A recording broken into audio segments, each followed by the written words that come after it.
നമസ്കാരം. എന്നാ ഉണ്ട്? ഇന്ന് എൻ്റെ ചെറിയൊരു ഡേ ഇൻ മൈ ലൈഫാണ്.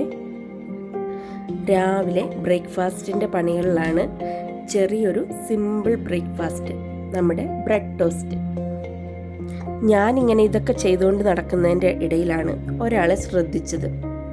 ആകെ വിഷമത്തിലിരിക്കുന്നു. ഇതാണ് എൻ്റെ കുഞ്ഞുമരിയ. കുഞ്ഞുമരിയ ഭയങ്കര സങ്കടത്തിലാണ്. കാര്യം തിരക്കിയപ്പോൾ കുഞ്ഞുമരിയ പറയുവാണ്, അവൾക്കിന്നൊരു എക്സാം ഉണ്ടായിരുന്നത്. ഭയങ്കര ടഫായിരുന്നു അത്രേ. നമ്മുടെ നാട്ടിലെ പോലെ അവർക്കൊക്കെ എക്സാം ഉണ്ട് കേട്ടോ. തോക്കുമെന്ന് ഉറപ്പാണ്, ഇതാണ് ലാസ്റ്റ് ചാൻസ് എന്നൊക്കെയാണ് കുഞ്ഞുമരിയ പറയുന്നത്. തോറ്റു കഴിഞ്ഞാൽ പിന്നെ ജീവിതമേ ഇല്ലെന്നുള്ള മട്ടിലാണ് കുഞ്ഞുമരിയുടെ വർത്താനം. ഇനിയൊരു വഴിയില്ല, എല്ലാവരും എന്നെ പരിഹസിക്കും. ഇത് കേട്ട് ഞാൻ അവളെ ആശ്വസിപ്പിക്കാൻ തുടങ്ങുന്നതിന് മുൻപേ ഒരു വിളി, കുഞ്ഞുമരിയെ നീ സങ്കടപ്പെടേണ്ടെന്ന് പറഞ്ഞു. ഇത് നമ്മുടെ ജെഫ്രിക്കുട്ടനാണ് കേട്ടോ. ജെഫ്രിക്കുട്ടൻ രാവിലെ ഒരു വചനം കേട്ടത്രേ. അടഞ്ഞ വാതിലുകളെ തുറക്കുന്നൊരു ദൈവത്തെക്കുറിച്ചാണ്. അവൻ കുഞ്ഞുമരിയെ അടുത്ത് വിളിച്ച് അവൻ കേട്ടൊരു സാക്ഷ്യം പറയാൻ തുടങ്ങി. ദൈവം തുറന്ന ഒരു വാതിലിനെ കുറിച്ചുള്ള സാക്ഷ്യമാണിത്. അദ്ദേഹത്തിൻ്റെ പേര് ജോസഫ് ഉപദേശി എന്നാണ്. വളരെ പാവപ്പെട്ട ദാരിദ്ര്യത്തിൽ ജീവിക്കുന്ന ഒരു വ്യക്തിയായിരുന്നു അദ്ദേഹം. ഭാര്യയും 3 പെൺമക്കളും അടങ്ങിയിരുന്ന ഒരു കുടുംബമായിരുന്നു അദ്ദേഹത്തിൻ്റെത്. തികച്ചും ദാരിദ്ര്യത്തിലായിരുന്നു അവരുടെ ജീവിതം. വാടക വീട്ടിലാണ് താമസിച്ചത്. മിക്ക ദിവസവും വെറും ഒരു നേരത്തെ ആഹാരം മാത്രം കഴിച്ച് ആ കുടുംബം കഴിഞ്ഞു പോന്നിരുന്നത്. ജോസഫ് ഉപദേശി അതിലൊന്നും തളർന്നില്ല.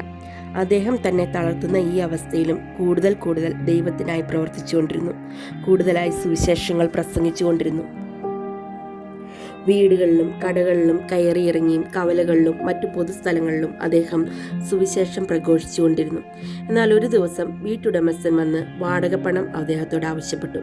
അന്നേക്ക് 4 മാസമായി അവർ ആ വീട്ടിൽ താമസം തുടങ്ങിയിട്ട്. എന്നാൽ ഈ 4 മാസത്തെയും വാടക ഇതുവരെയും കൊടുത്തിട്ടില്ല. പണം ആവശ്യപ്പെട്ട് വീട്ടുടമസ്ഥനോട് 1 മാസത്തേക്കും കൂടി സാവകാശം ആവശ്യപ്പെട്ട് ജോസഫ് ഉപദേശി 5 മാസത്തെ വാടക മുഴുവനായും തരാമെന്ന് വാക്കുകൊടുത്തു.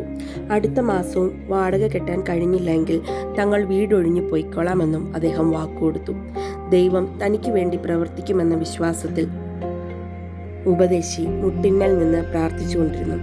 എന്നാൽ 1 മാസവും കഴിഞ്ഞിട്ടും ഉപദേശിക്ക് പണം കൊടുക്കാൻ സാധിച്ചില്ല എന്ന് മാത്രമല്ല, കുടുംബം മുഴുവൻ പട്ടിണിയിലേക്ക് താണുപോയിക്കൊണ്ടിരുന്നു. പറഞ്ഞ ഡേറ്റിന് തന്നെ വീട്ടുടമസ്ഥൻ വന്ന് പണം ആവശ്യപ്പെട്ടു.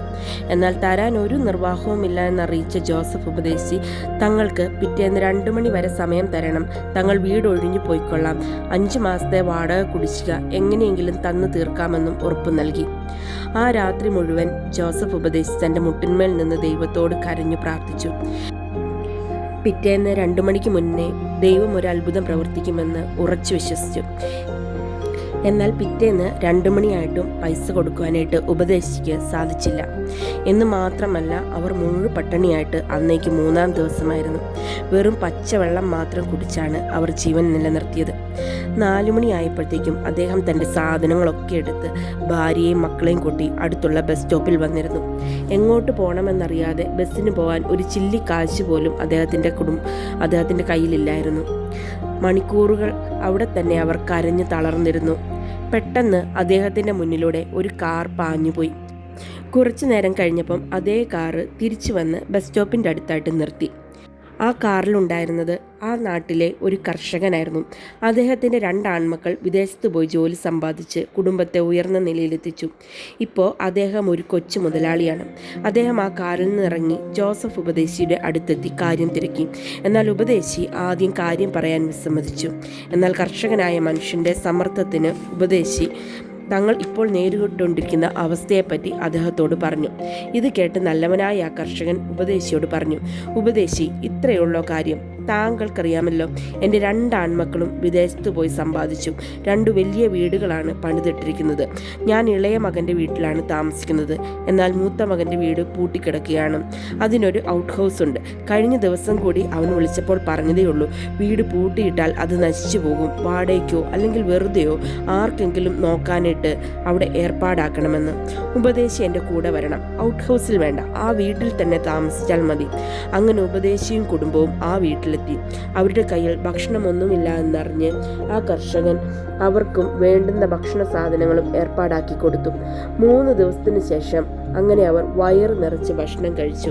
സുഖമായി ഒരു കൊട്ടാരം പോലത്തെ വീട്ടിൽ കിടന്നുറങ്ങി. എന്നാൽ ജോസഫ് ഉപദേശിക്ക് ഉറങ്ങാൻ സാധിച്ചില്ല. അദ്ദേഹം ഒരു മെഴുകുതിരി കത്തിച്ച് മുട്ടുകുത്തി നിന്ന് തൻ്റെ സർവശക്തനായ ദൈവത്തോട് നന്ദി പറഞ്ഞു. ആ അവസ്ഥയിൽ അദ്ദേഹം എഴുതിയ പാട്ടാണ് കരുതുന്നവൻ ഞാനല്ലയോ, കലങ്ങുന്നതെന്തിനു നീ, കണ്ണുനീരിൻ്റെ താഴ്വരയിൽ കൈവിടുകയില്ല ഞാൻ നിന്നെ, കണ്ണുനീരിൻ്റെ താഴ്വരയിൽ കൈവിടുകയില്ല ഞാൻ നിന്നെ. ഇത് പാടിക്കൊണ്ട് നമ്മുടെ ജെഫ്രിക്കുട്ടൻ കുഞ്ഞുമരിയെ നോക്കി. കുഞ്ഞുമരിയെ, നീ വിശ്വസിക്ക്, ദൈവം വഴി തുറക്കും. എല്ലാം അവസാനിച്ചു എന്ന് വിധി എഴുതുമ്പോൾ ദൈവം പ്രവർത്തിച്ചു തുടങ്ങും. സർവശക്തനായ ദൈവത്തിന് അസാധ്യമായിട്ട് ഒന്നുമില്ല. കുഞ്ഞുമരിയുടെ മുഖം അങ്ങനെ തെളിഞ്ഞു. ഇത് കേട്ട് കുഞ്ഞുമരിക്ക് മാത്രമല്ല കേട്ടോ, കേട്ടിരുന്ന എൻ്റെ ഹൃദയത്തെയും അത് സ്പർശിച്ചു. ജെഫ്രിക്കുട്ടൻ്റെ ആശ്വാസവചനങ്ങൾക്കിടയിൽ നമ്മുടെ ഉച്ചയൂണും റെഡിയായിട്ടുണ്ട് കേട്ടോ. ഇന്ന് നല്ല ചെമ്മീൻ ചമ്മന്തിപ്പൊടിയും ചീരയും പരിപ്പും പച്ചമോരും മുട്ട പൊരിച്ചതുമാണ്.